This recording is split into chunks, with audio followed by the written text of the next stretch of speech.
Good day, and welcome to the Tapestry conference call. Today's call is being recorded. At this time, for opening remarks and introductions, I would like to turn the call over to the Global Head of Investor Relations, Christina Colon. Good morning. Thank you for joining us. With me today to discuss our fourth quarter and year-end results, as well as our strategies and outlook, are Joanne Crevoiserat, Tapestry's Chief Executive Officer, and Scott Rowe, Tapestry's Chief Financial Officer and Chief Operating Officer. Before we begin, we must point out that this conference call will involve certain forward-looking statements within the meaning of the Private Securities Litigation Reform Act. This includes projections for our business in the current or future quarters or fiscal years. Forward-looking statements are not guarantees, and our actual results may differ materially from those expressed or implied in the forward-looking statements. Please refer to our annual report on Form 10-K, the press release we issued this morning, and our other filings with the Securities and Exchange Commission for a complete list of risks and other important factors that could impact our future results and performance. Non-GAAP financial measures are included in our comments today and in our presentation slides. For a full reconciliation to corresponding GAAP financial information, please visit our website, www.tapestry.com/investors, and then view the earnings release and the presentation posted today. Now, let me outline the speakers and topics for this conference call. Joanne will begin with highlights for Tapestry and our brands. Scott will continue with our financial results, capital allocation priorities, and our outlook going forward. Following that, we will hold a question and answer session where we will be joined by Todd Kahn, CEO and Brand President of Coach. After Q&A, Joanne will conclude with brief closing remarks. I'd now like to turn it over to Joanne Crevoiserat, Tapestry's CEO. Good morning. Thank you, Christina, and welcome, everyone. As noted in our press release, our fourth quarter results exceeded expectations, capping a successful year. This is a testament to our passionate global teams whose creativity and exceptional execution continue to fuel our brands and business. They are navigating the current environment with focus and agility while meaningfully advancing our long-term growth initiatives. Touching on the highlights of the fiscal year. First, we delivered total revenue growth of 1% on a constant currency basis, reflecting the benefits of our globally diversified business model. These top-line results were led by international growth of 6% at constant currency, with gains across key regions, including increases of 14% in Europe, 9% in other Asia, and 5% in Japan, which together represent nearly 20% of Tapestry sales with additional runway for growth. In Greater China, sales rose 3% for the year, as anticipated, which included declines in the second half as we anniversaried last year's strong growth of over 30%. Although the recovery in China has been more gradual than what we originally expected entering fiscal year 24, we continued to invest in our brands, teams, and platforms to support our long-term strategic growth agenda in the region and with this important consumer cohort. And in North America, revenue declined 1% compared to last year, while profit rose, driven by gross and operating margin expansion. Second, we remained focused on building new and lasting relationships with consumers by cultivating emotional connections with our brands. During the year, we acquired over 6.5 million new customers in North America alone, of which over half were Gen Z and millennials, consistent with our strategy to recruit younger consumers to our brands. And we continue to see new customers transact at higher AUR than the balance of our customer base. At the same time, we improved lapsed customer reactivation in North America, which highlights our ability to successfully engage our existing customer base as we drive new customer recruitment. Third, we delivered compelling omnichannel experiences, meeting and delighting our customers wherever they choose to shop. To this end, our global brick-and-mortar sales rose for the year on a constant currency basis. Importantly, this growth was driven by an increase in productivity across a fleet which is highly profitable. In addition, we maintained our strong digital positioning with sales more than 3 times pre-pandemic levels, representing nearly 30% of revenue at accretive margins. Our digital business is powered by Tapestry's leading capabilities, which have enabled us to enhance the consumer experience across their purchase journey. Fourth, we fueled fashion innovation and product excellence as we remain focused on bringing the creativity, quality, and compelling value required to win with consumers. Nowhere was this more evident than at Coach, where we delivered record annual revenue, including growth in handbags with AUR gains, underscoring the strength of our brand and product offering. Our success is also reflected in our strong gross margin delivery, as we achieved our highest annual gross margin in over 15 years. Overall, we generated record fiscal year earnings per share, which outperformed our expectations, growing at a double-digit pace compared to the prior year, while making strategic investments in our brands and business. Moving forward from this solid foundation, our organization is embracing even greater ambition for the future, reinforcing a culture of innovation and accountability. We are taking action to accelerate growth at Kate Spade and Stuart Weitzman while building on the momentum of Coach, positioning us for long-term profitable growth. To this end, we've made two key changes to our executive leadership team. Sandeep Seth, CMO of Coach, has expanded his role to include a newly created position of Chief Growth Officer for Tapestry. Since joining Coach in 2021, he has been instrumental in working alongside Todd Kahn and Stuart Weitzman in driving the brand's growth and evolution, including the successful launch of the expressive luxury repositioning. Sandeep will partner with me and our executive leadership team to strengthen the focus on growth across our portfolio, bringing deeper consumer insights into our strategies and building distinctive brand worlds. And earlier this month, we announced the appointment of Eva Erdmann as CEO and brand president, Kate Spade, effective in October. Eva is a proven brand builder and transformative leader, and I look forward to welcoming her to the organization. Before turning to a discussion of our results in more detail, I'd like to address the pending acquisition of Capri. While we are confident that this combination remains an exceptional strategic fit, there is significant work to do to bring innovation to their brands and reinvigorate their business amid their disappointing decline in standalone results. We believe we're well positioned to execute our integration plans and growth strategies, and that the path to value creation is clear and compelling under our ownership, bringing meaningful benefits to our customers, employees, partners, and shareholders around the world. With that, I'll now touch on results and go-forward strategies across each of our brands, starting with Coach. Coach continues to build strength on strength, highlighting the power of expressive luxury.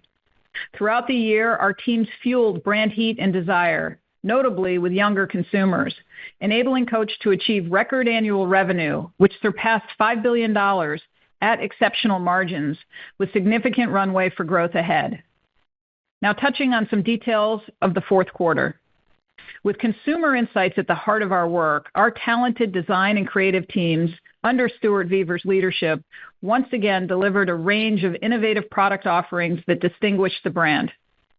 To this end, we continued to drive growth in our handbag offering, led by our iconic platforms. The Tabby family delivered another quarter ahead of our expectations, over-indexing with new and younger consumers and nearly doubling versus last year. Quilted Tabby continued to outperform, and we further expanded the family with the introduction of the Tabby backpack. During the quarter, the success of Tabby earned it a coveted spot on the list, ranking third among the 10 hottest products globally and helping to secure Coach's position on the list index for hottest brands, where it was recognized for its unique ability to offer luxury experiences that are inclusive and attainable. Further, given the power and halo of Tabby and consistent with our goal of meeting consumers where they are, we broke the distribution paradigm through a test that brought Tabby 26 to over 100 outlet locations globally, selling at full price, and the test is exceeding our plan. Importantly, the learnings from this test are informing our broader strategies in fiscal 25 and beyond as we explore additional opportunities to scale innovative products and marketing campaigns across channels. Beyond Tabby, our Heritage Willow and Rogue families remain foundational volume drivers. We also launched newness with the Juliet shoulder bag, while our viral sensation, the Coach Original Swing Zip, continued to resonate strongly with Gen Z customers. Overall, Coach's growth in handbags and accessories outpaced the industry for the year, which included AUR gains globally and in North America. And we see further runway longer term given our innovation pipeline and brand heat. Touching on AUR details for the fourth quarter. Coach's global handbag AUR was even with prior year at constant currency, impacted by geographic mix headwinds, while North America handbag AUR growth remained positive. Next, we continued to build out the lifestyle assortment, expanding the brand's reach with consumers with the goal of powering customer recruitment, purchase frequency, and ultimately lifetime value. Footwear drove outsized gains, driven by the continued success of the low-line sneaker, as well as the recently launched Bryn sandal. In ready-to-wear, we achieved growth with traction in leather jackets, amplifying Coach's positioning as America's original house of leather. And in men's, we animated the League family with the flap, backpack, and messenger styles leading with consumers. Turning to marketing, we remained focused on storytelling under the brand's purpose, Courage to be Real. As part of this strategy, this spring we launched the brand's Find Your Courage campaign, featuring Coach ambassadors that inspire consumers to embrace self-expression. By extending our top-of-funnel activations, we're creating continuous and meaningful conversations with consumers, building emotional connections with the brand, and driving cultural relevance. Importantly, as a result of these efforts, we've seen significant gains in unaided awareness, consideration, and purchase intent among Gen Z consumers, reinforcing that our strategies are working. Further, we launched unique and immersive retail experiences across the globe, highlighting our commitment to consumer engagement through experiences beyond product. We're also connecting with younger consumers through immersive platforms and virtual experiences in the world of gaming, with a recently debuted collaboration with Roblox and Zepeto, in keeping with our goal of innovating in new spaces for the brand. Overall, our holistic brand-building activities helped to drive increases in new customer acquisition, as we welcomed approximately 4.2 million new customers to Coach this year in North America. This included over 1 million new customers in the fourth quarter, of which approximately 60% were Gen Z and millennials. At the same time, we've seen significant gains in Google search trends in the U.S., a clear signal of the brand's momentum. As we enter a new fiscal year, our priorities are clear. We will continue to deepen our connection with consumers, grow leather goods, fuel gains across lifestyle with a focus on footwear, lead with purpose-led storytelling through high-impact and sustained brand-building campaigns, and expand retail experiences to bring expressive luxury to life through engaging the five senses. These pillars have driven our success and are the right strategies to take us into the future. In closing, Coach is an iconic brand driving modern relevance, with brand momentum that is translating into strong financial results. Building on our record year, we are confident in the bright future ahead and our ability to drive healthy, sustainable growth as we continue to bring this storied brand to a new generation of consumers. Now moving to Kate Spade. During the quarter, we continued to advance our strategies and reinforce our foundation for the future. While top-line results were challenged, profit once again rose significantly versus prior year, led by continued gross margin expansion and disciplined expense management. Moving forward, we are laser-focused on realizing the full potential of the brand. Importantly, as mentioned, I look forward to welcoming Ava to the organization this fall. She brings a deep understanding of the rapidly evolving consumer landscape and a demonstrated ability to cultivate desire, cultural relevance, and passionate communities for distinctive luxury brands. I'm confident that Ava, working alongside the team in place, will enhance our execution to drive sustainable, profitable growth. Now, touching on our results of the quarter in more detail. First, we remain focused on strengthening the brand's core handbag offering through innovative product and distinctive brand codes. During the quarter, we expanded the Grace family and specialty, along with the Phoebe and Spade flower programs and outlet. These families are resonating with our target consumer and will represent foundational elements of our assortment going forward as our pipeline of newness continues to grow. We also recognize that to successfully drive our product strategies, we need to amplify these efforts through more comprehensive brand building initiatives, including holistic marketing campaigns that build engagement with the brand and its products. Turning to Kate Spade's lifestyle offering, which is a differentiator for the brand. During the quarter, we delivered growth in jewelry, driven by Millennial and Gen Z recruitment, as well as repeat purchasing and gifting. In addition, in June, we opened the brand's first dedicated jewelry location in London, a test which will provide learnings as we explore the opportunity for growth in the category. Second, we powered the omnichannel experience to drive customer engagement.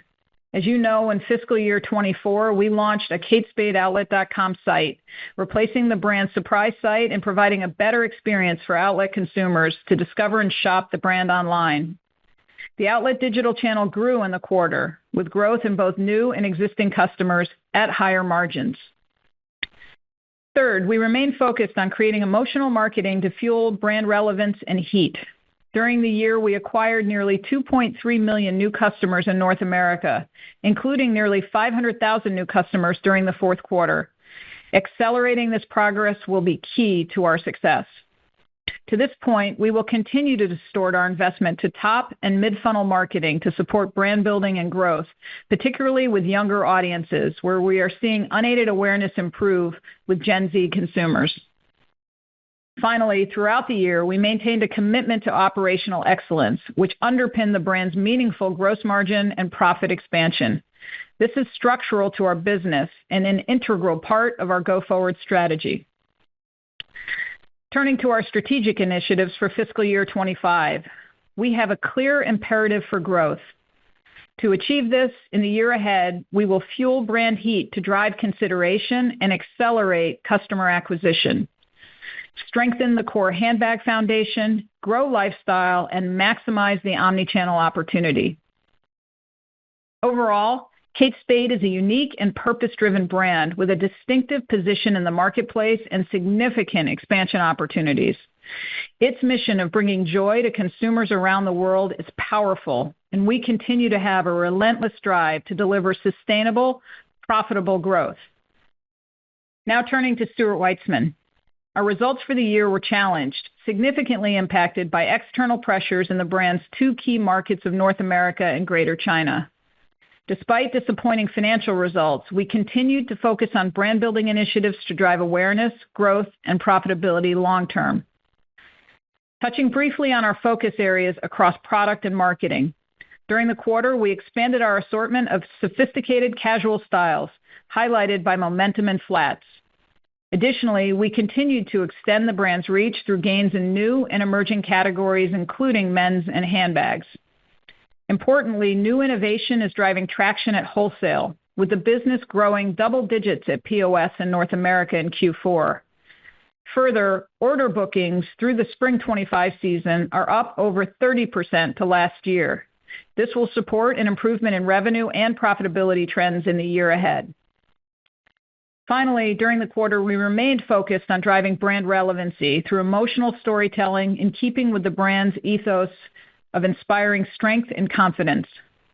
Overall, we saw an increase in aided awareness, Google search, and social engagement in the U.S. for both the quarter and the year, which represent leading indicators of stronger business results in the future. Looking ahead to fiscal year 25, the Stuart Weitzman team is prioritizing fueling brand relevancy with emotional storytelling, growing their icons and key item platforms while further expanding casual and new categories, and accelerating growth in wholesale where there's clear traction.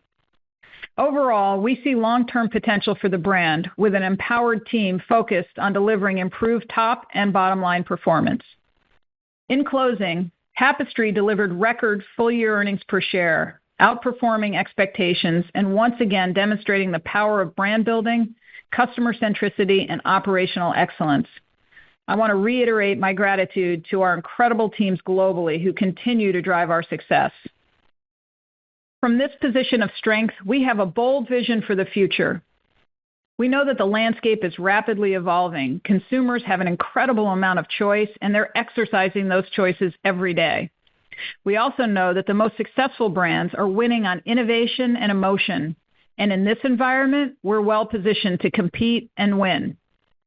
Beyond our organic growth opportunities, there's a clear and compelling path to value creation through the acquisition of Capri, leveraging our platform and leadership to bring meaningful benefits to customers, employees, partners, and shareholders around the world. Importantly, we also understand that all great visions require great execution. The year ahead will again require agility and adaptability, controlling the factors we can and managing our business responsibly to drive long-term growth. While we are not immune to macroeconomic and other external factors, we can define our own destiny given our distinctive brands, talented global teams, and strong cash flow. These differentiators provide us with strategic and financial flexibility to continue to deliver enhanced value in fiscal year 25 and for years to come. I'll now turn it over to Scott. Thanks, Joanne, and good morning, everyone. Looking back at our results for the fiscal year, our commitment to disciplined growth remains on display. We drove an increase in constant currency revenue, expanded gross margin 250 basis points while investing in future growth drivers for our brands and business, and grew EPS at 11% versus last year to a record earnings per share of $4.29. Now moving to the details of the fourth quarter, beginning with revenue trends on a constant currency basis. Sales were in line with the prior year and above our guidance for the quarter. These results were led by growth internationally on top of strong double-digit gains from the prior year. By region, Europe grew 26% above last year with strength across channels, including higher spend from local consumers and tourists. In other Asia, revenue rose 12% with notable growth in Malaysia, Australia, and Korea. And in Japan, sales grew 2% with an increase in Chinese consumer spend. In Greater China, revenue declined 10% as anticipated as we lapped 50% growth a year ago and continued to navigate a more challenging consumer backdrop in the region. Importantly, and despite these headwinds, we did continue to drive growth in digital channels. In North America, sales declined 1% compared to the prior year amid a challenging consumer backdrop, while both gross and operating margin rose significantly versus last year as we supported long-term brand health. Now touching on revenue by channel for the quarter. Our direct-to-consumer business decreased 2% amid our overall declines in North America and Greater China, while wholesale grew, as expected, increasing 14%. Moving down the P&L, we delivered our strongest fourth quarter gross margin in over 15 years, beating our expectations and expanding 250 basis points versus prior year. This year-over-year expansion was driven by operational outperformance, a benefit of approximately 90 basis points from lower freight expense as well as FX tailwinds. SG&A rose 3%, including the previously disclosed timing shift of $20 million from the third quarter into Q4, which primarily related to marketing. Importantly, we continue to tightly control costs while making ongoing strategic investments in our brands, people, and business platforms. So taken together, operating margin declined approximately 40 basis points in the quarter. And our fourth quarter EPS of 92 cents exceeded our expectations, with roughly half of that beat due to operational upside and half due to a lower tax rate.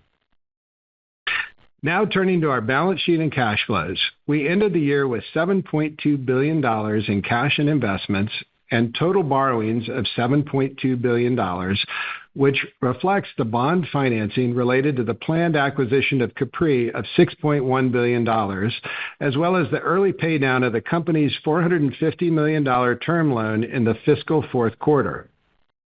Free cash flow for the year was an inflow of over $1.1 billion, or $1.3 billion, excluding deal-related costs. CapEx and implementation costs related to cloud computing for the fiscal year were $144 million. Inventory levels at year-end were 10% below the prior year, reflecting both strong inventory control as well as a shift in receipt timing into our fiscal 25 first quarter. Looking forward, our inventory is well controlled and current, and we continue to leverage the benefits of our supply chain, navigating the Red Sea disruption with only modest impact. While we expect inventories to be elevated in Q1 due to higher in transits, the full year is expected to end modestly above prior year levels. Turning to our dividend program for the fiscal year, we returned $321 million to shareholders through the dividend at an annual rate of $1.40 per share, a 17% increase compared to last year, and a dividend payout ratio equal to 39% on a reported basis. Now moving to our guidance for fiscal year 25 on a non-GAAP basis. We've taken a prudent approach to our outlook, balancing the realities of the external environment with the opportunities we see for our business. It's important to note that we view this as our baseline. It does not incorporate any accretion related to the pending acquisition of Capri. For the fiscal year, we expect revenue in the area of $6.7 billion, representing growth compared to the prior year on a reported basis, including approximately 50 basis points of currency pressure. On a constant currency basis, revenue is expected to increase approximately 1% versus the prior year, consistent with the trend in fiscal year 24. Touching on sales details by region at constant currency, we expect mid-teens growth in Europe and mid-single-digit gains in other Asia, with North America, Greater China, and Japan each planned in the area of prior year. In addition, our outlook assumes operating margin expansion in the area of 50 basis points versus last year.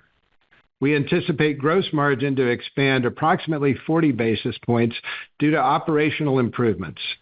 Freight is expected to have a negligible impact on gross margin changes in fiscal year 25. On SG&A, we expect expenses to be roughly in line with the prior year, representing slight leverage. Importantly, we're continuing to diligently control costs while investing in our highest impact growth initiatives. For modeling purposes, you can expect corporate expenses to decline versus prior year and drive leverage. Moving to the below-the-line expectations for the year. Net interest income is expected to be approximately $20 million, which incorporates the fourth quarter paydown of our $450 million term loan and the yield on our growing cash balances, with some rate cuts assumed throughout the year. The tax rate is expected to be approximately 19%, and our weighted average diluted share count is forecasted to be in the area of 238 million shares. So taken together, we project EPS of $4.45 to $4.50, representing mid-single-digit growth compared to last year. And bridging versus our fiscal 2025 EPS target previously provided at our Investor Day in 2022, our guidance incorporates a negative impact of 35 cents related to the suspension of share repurchase activity due to the proposed acquisition of Capri, as previously outlined, and an estimated currency headwind of approximately 20 cents. Finally, before contemplating any deal-related costs, we anticipate free cash flow of approximately $1.1 billion, and we expect CapEx and cloud computing costs to be in the area of $190 million. We expect around two-thirds of the spend to be related to store openings, renovations, and relocations, with the balance primarily related to our ongoing digital and IT investments. Touching on shaping for the year, we expect constant currency sales to be flat in the first half of the year, with modest growth planned in the back half of the year as we anniversary easier compares in Greater China. In Q1 specifically, we expect constant currency sales to be down in the area of 2%, due primarily to lower wholesale shipments in North America in the quarter, which is timing for the year, as well as mid to high single-digit decline in Greater China. On a reported basis, we expect revenue to be down approximately 3%, including FX headwinds. As mentioned, we expect gross margin expansion for the year, led by the first half, with the most significant improvement planned in Q1, benefiting from operational tailwinds. SG&A dollars are expected to be roughly flat with last year in both the first and second halves of the year, including in Q1. we anticipate leverage planned in the back half on the expected growth in revenue. Net interest income is anticipated for the first half, with net zero impact planned for the second half, which assumes rate cuts as discussed. Taken together, we expect balanced EPS growth of mid-single digits for both the first and second halves, with Q1 forecasted to approach 95 cents. Now to outline our capital allocation priorities looking forward, which are unchanged. First, we will invest in our brands and businesses to support sustainable growth. Second, we will utilize our strong free cash flow for rapid debt repayment. We're committed to maintaining a solid investment-grade rating. To this end, we're confirming our long-term leverage target of less than 2.5 times on a gross debt to adjusted EBITDA basis and expect to achieve that within 2 years of the Capri transaction close. And finally, we will return capital to shareholders through our dividend. Importantly, we believe our strong cash flow profile provides us with further opportunity for investment and capital return. Following the achievement of our leverage target, over time, we expect to increase our dividend with the goal of achieving our stated target payout ratio of 35 to 40% and see the opportunity to resume share repurchases in the future. Before closing, I'd like to touch on the acquisition of Capri. Since we announced the deal a year ago, the Capri business has been significantly pressured, reporting disappointing results. Having said that, it remains an excellent strategic fit and value creation opportunity. First, we continue to believe these are iconic brands with long-term growth potential. Second, as time has progressed, we've developed growing conviction in the opportunities for synergies, adapting our integration planning and strategies. In addition, over the course of the year, Tapestry's standalone business has outperformed, and we expect this to continue. Therefore, in looking at the full picture, the deal remains compelling despite more near-term headwinds than expected. Importantly, we expect EPS accretion on an adjusted basis in year one, enhanced cash flow, compelling ROIC, and are firmly committed to achieving our stated leverage target in 24 months post-close. In closing, we delivered a successful year, advancing our strategies and building on our track record of operational excellence to drive double-digit EPS gains and strong free cash flow against a dynamic backdrop. Moving forward, we continue to focus on controlling the controllables, remaining agile and committed to driving healthy, sustainable growth and shareholder returns, leveraging the power of our operating model and talented global teams. I'd now like to open it up for your questions. At this time, if you would like to ask a question, please press star 1 now on your telephone keypad. To withdraw yourself from the queue, you may press star 2. Our first question comes from Bob Drbul of Guggenheim Securities. Hi, good morning, and congratulations on a strong year at Tapestry. Well, when you look at your results in comparison to Capri's recently, given that underperformance, can you just talk about your commitment to the deal and your thinking? Has it changed around the level of financial returns? I know you spoke to it a bit, Scott, but I was wondering if you guys could expand a little bit more. Thanks. Joanne, you're muted.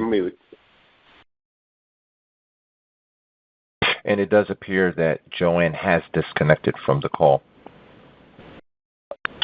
Okay, let me jump in here, Bob, and just take the second part of your question. First, on Capri standalone results, you're right. The level of underperformance that they have announced is disappointing and surprising, frankly, particularly as it relates to the flow-through to profitability and cash flow.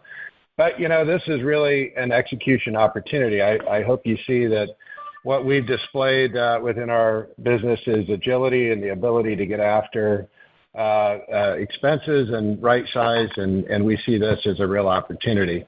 But with that, just notably, to pick on the biggest brand or to point out the biggest brand, Michael Kors, despite all these declines in top line and profitability, it's still a business that has an operating income in the high teens. Second, On the combination, as we said in the prepared remarks, it's still a strong strategic fit. But let me be clear, and financially, the metrics, it is accretive to our baseline EPS, offers double-digit ROIC over our planning horizon, and we're firmly committed to hitting our deleverage targets and maintaining investment grade, even despite the results that have been recently printed. And lastly, as you think about our approach to integration, I guess one advantage of having this time as we've gone through the FTC process is we've had even more time for integration planning, for doing outside-in analysis. And based on that, our conviction over the synergies continues to increase.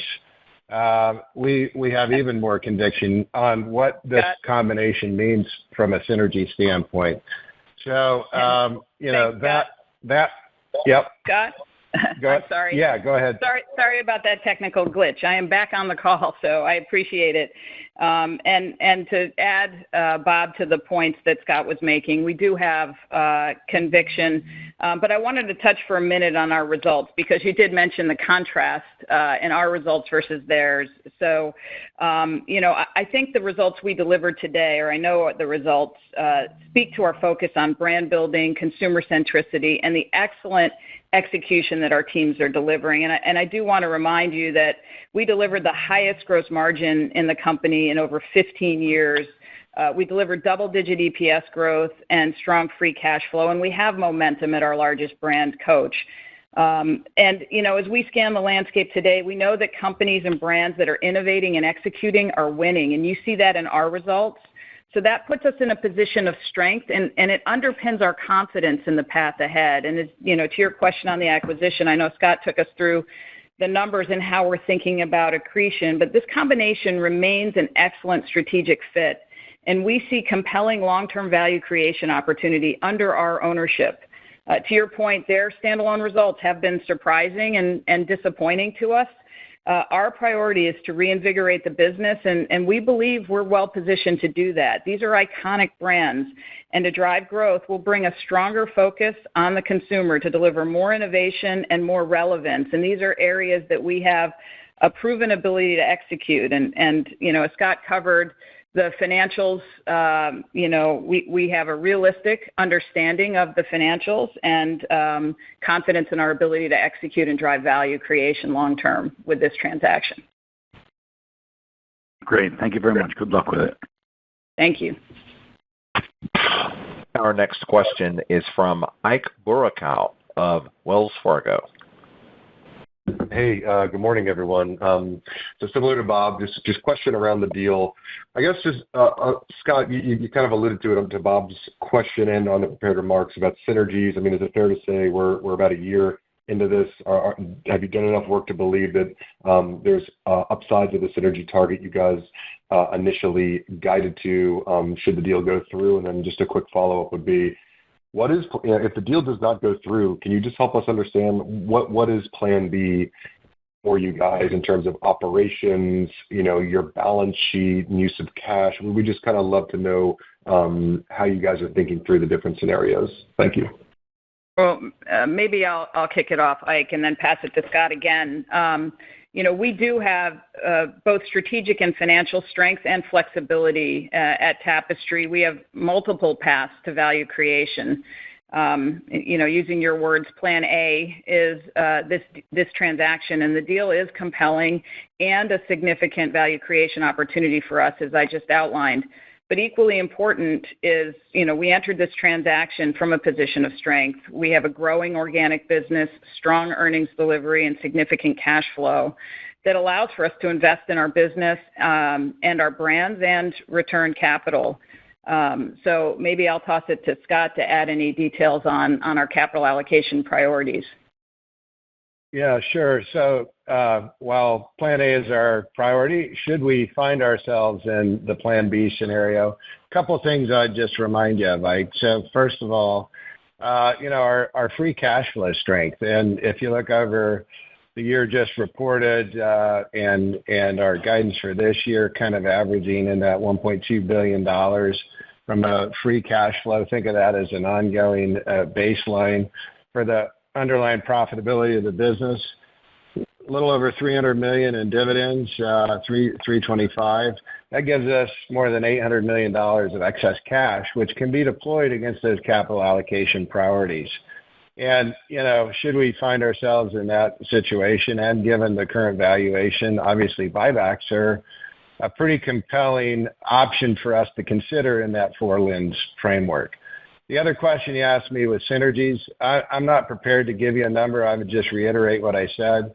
The more than $200 million, we have even more conviction, so you can assume that means that we're looking at potentially even more synergies from this deal. Upon closing, we'll come back and give you more illumination on what that looks like. Thanks, guys. Our next question is from Matt Boss of J.P. Morgan. Great, thanks. So, Joanne, could you elaborate on current health of the Coach brand in North America? Maybe any changes in customer behavior in the category that you've seen so far in the first quarter, and just how current trends have shaped your view for 2025 in the region. And then quickly for Scott, on gross margin, I guess how best to think about AUR opportunity or any change in the promotional landscape that you've embedded in your 2025 plan? Hey, Matt. I'll touch on the consumer, but then toss it to Todd maybe for a few comments on Coach. We couldn't be more confident and excited about the positioning of Coach, but I won't steal Todd's thunder. As we look at the consumer, we're seeing consistency from what we've seen really in the last few quarters, and that's a consumer that's choiceful. What we see in the market is that innovation and emotion continue to win, and that puts heightened importance on brand execution and brand heat. Where we're meeting the high bar, that customer's high bar for innovation, we're winning. We talked about the consumer acquisition in the quarter, 1.6 million customers in the year, 6.5 million new customers to the brand. And we continue to invest in brand building and innovation to ensure we're cutting through with consumers and winning. Where we're doing that, we're seeing the consumer respond. We see it across channels and across income cohorts. So a continuation really of what we've been seeing, particularly in North America. But Todd, do you want to touch on Coach? Yes, thanks. First in North America, Coach delivered slight growth in the fourth quarter, and it was at incredible margins, and it was led by our retail full-price business. When you scale out for a second, there are very, very few brands that are at our level of volume that are growing, that deliver 76-plus gross margin, and just to refresh your recollection, that's 600 basis points above FY19. And when you get to the reasons why, we can do that because of four overarching attributes. First, expressive luxury is working with our myopic focus on timeless Gen Z. Second, product innovation. Product innovation is just incredible. You see it with Tabby. You may have noticed a recent bag we launched called Brooklyn. Brooklyn is part of the New York family. It has a very different attitude than Tabby, and it's incremental. And around the shop, we like to say, no sleep till Brooklyn, New York becomes the next Tabby family. And lastly, the compelling storytelling in our marketing, coupled with what really is our underlying strength. We have a team of operators who know how to be commercially successful. And that bodes well for Coach's future, but it also bodes well for the bench we're creating for Tapestry's future. And a very brief add to your specific question as it relates to what's driving gross margin. It's really the structural drivers that you saw on display in the year just closed, continue into next year. Yeah, AUR is a part of that. Also AUC, as we continue to find efficiencies throughout the supply chain. And that's probably an underappreciated part of our gross margin story as we think about structural advantages going forward. Great. Best of luck. We'll take our next question from Lorraine Hutchinson of Bank of America.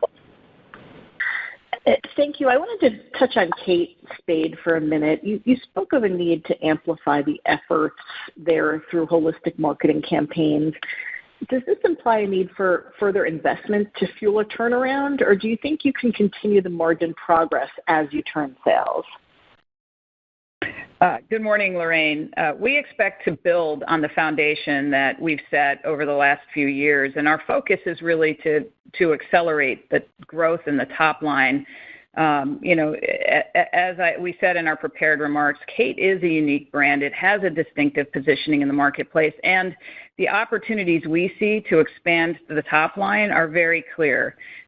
We have a clear imperative for growth from here through brand building. And as we talked about, it's not just about bringing the innovation, which is required from consumers today. We have to bring the innovation, but we also have to cut through with holistic marketing and brand building. We are investing in the brand. So even as we're delivering higher gross margins, operating margins, and profit dollars, which we did in fiscal 24, we're doing that while investing in the brand. So you'll see us continue to invest in the brand, but also continue to expand margins as we work to improve the top-line performance of the brand. And we look forward to welcoming Ava in October. Thank you. Our next question is from Brooke Roach of Goldman Sachs. Good morning, and thank you for taking our question. I was hoping we could touch on China. Can you elaborate on the health of your brands in the China marketplace, what you're seeing in the quarter-to-date period, and perhaps outline the most important drivers of a return to growth within your outlook into the second half? Well, we are building and continue to drive a healthy business. That's been our focus, not only in China, but around the world, and I think evidenced in our margin delivery. That continues at Tapestry. But like many others, we're seeing macro headwinds impacting the landscape. Despite this, we did grow in fiscal 24, and as we think about the forward view, we are expecting the market to be basically in line in fiscal 25 with where it was in 24. But our long-term view on China and the opportunity that exists in that market has not changed.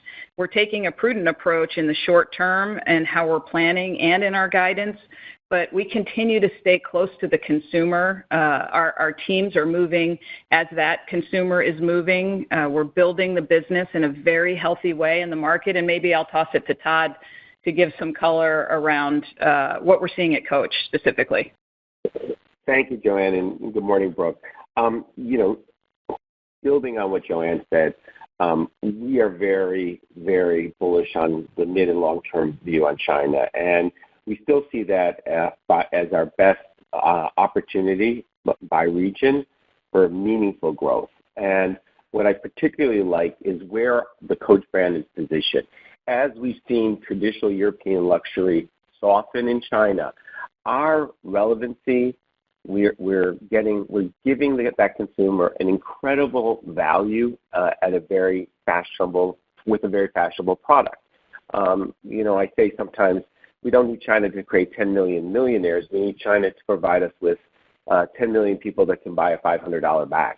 That's a materially different space, and so I see over the coming years productivity gains, and I also see real opportunities for distribution gains in second and third tier cities, where again we show up so well. We're very relevant to the consumer. We're very focused on their desires. So I'm very, very bullish on China over the long term. Great. Thanks so much. Our next question is from Michael Binetti of Evercore ISI. Hey guys, congrats on a great quarter. Just a quick one on AUR and another question. Just you said flat in the quarter, but it was largely geography mix. Maybe where you're seeing the pressure, how durable you think those pressures are, and if there's a path to AUR being up in totality in 25. And then on the gross margin, just unpack it a little bit more. Nice increase in fourth quarter. I think you said of the 250, 90 was freight. Maybe how much of it was FX, and then what goes away as we roll into fourth quarter, what comes back? And you said the first quarter will be will expand the most from, I think, Scott, you said operational tailwinds. Maybe just double-click on that and where you see the opportunity from here for the Coach brand multi-year, given the record levels. Well, I'll start at a high level, but briefly, what supports AUR, excuse me, is the innovation and the investments we're making in brand building. And, we see that today, and where we're delivering that innovation, we're winning. And our brand building efforts are paying off. We're acquiring new customers and younger customers, importantly. And those customers are coming into our brands and at higher AUR and strong margins. So those investments that we're making are paying off. The work that we do is structural to our business and staying close to the consumer, leveraging data, but it's that balance of magic and logic that we continue to bring. That's structural. And that's what gives us confidence in the future for both gross margin and AUR. But Todd, I don't know if you want to make some comments about Coach specifically. Yeah, you touched on so many important things. But I understand when you look at it, and we love celebrating that we had the highest sales in our history and exceeded $5 billion. And 11 years ago was the last time we exceeded $5 billion or just touched on it.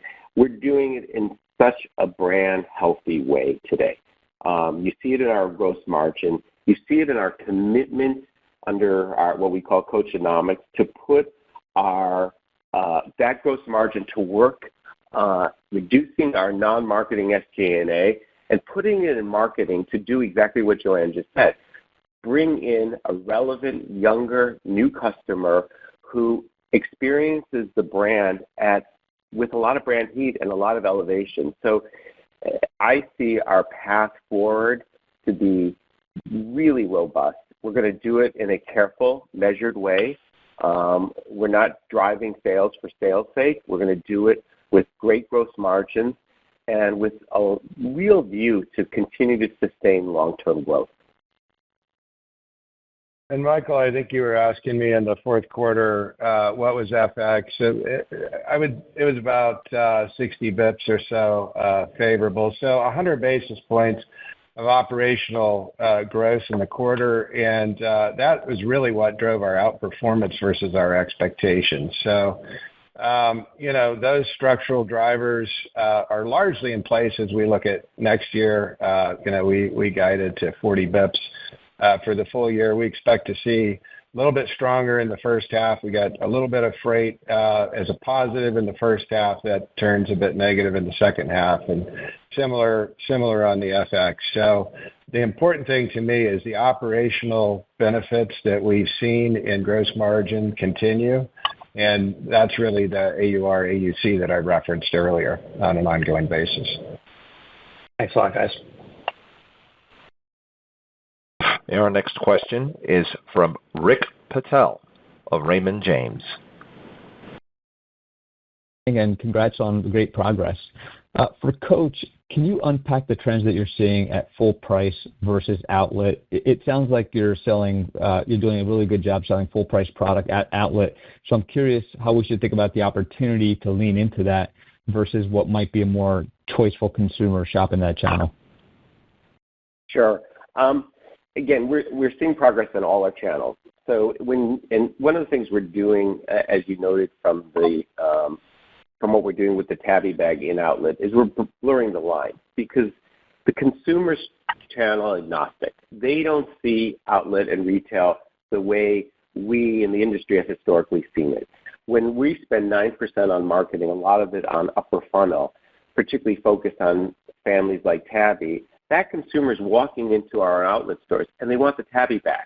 That might be their best store in that community. They might be a tourist traveling, and that's the only visit they make for shopping, and they want Tabby. So we want to meet them where they're at, and of course we're selling it at full price. So we're excited by this opportunity. We're doing it with Tabby now. We're going to extend it to a number of other brands. In fact, the Brooklyn bag that I mentioned next month, you'll see it in select outlets as well. So I think the long-term opportunities of blurring the line, providing great value across all our entire fleet, And by the way, we're not just doing this in North America. We've been doing this in China for a while very successfully. So I see this as the next big unlock for us. And in the coming quarters, we'll talk more and more about it as we get the momentum behind it. Thanks very much. You're welcome. Our next question is from Anisha Sherman of Bernstein. You mentioned your capital allocation priorities and the first one being brand investment. So as you think about the portfolio of 6 brands that you hope to have next year, can you talk a little bit about which brands would be priorities for investment, and if they're relevant geographies, so which brands and which geographies are priorities for brand investment? Thank you. Yeah, I appreciate the question. We evaluate our investment with any capital allocation decision we make with a lot of rigor, understanding the value creation opportunities we see. And so you see that in how we've been managing our business at Tapestry, and we would expect to continue to invest in our brands. Our focus is ensuring that we're driving investment behind the brands in marketing. We're being very rigorous on any non-brand building SG&A. We have, I think, a competitive advantage through our technology and digital capabilities, and we continue to foster those so that we can meet our customer where they are. And that's globally. Our data and analytics capabilities have been recently rolled out around the world in different regions so that we have access to the data tools as well. So those are the places that we invest.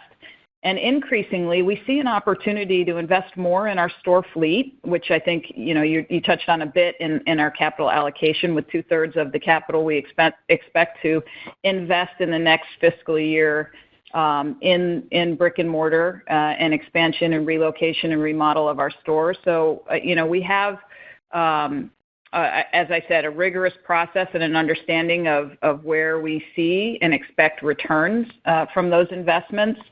And geographically, we are, we definitely see opportunity in Asia, both in China over time, and we're staying close to the consumer there and making sure we understand where our brands need to show up in that region, but also other Asia and Japan and Korea. Like, that market is growing in penetration and strong growth there. And we've had success in Europe, as you've seen by our results. So that's not to leave out North America. We continue to find great opportunities to expand the brand. I would say that we're investing in brand building first and in distribution, and we'll continue to monitor and deliver, put our money behind the investments that we see driving the best returns for our brands and our business.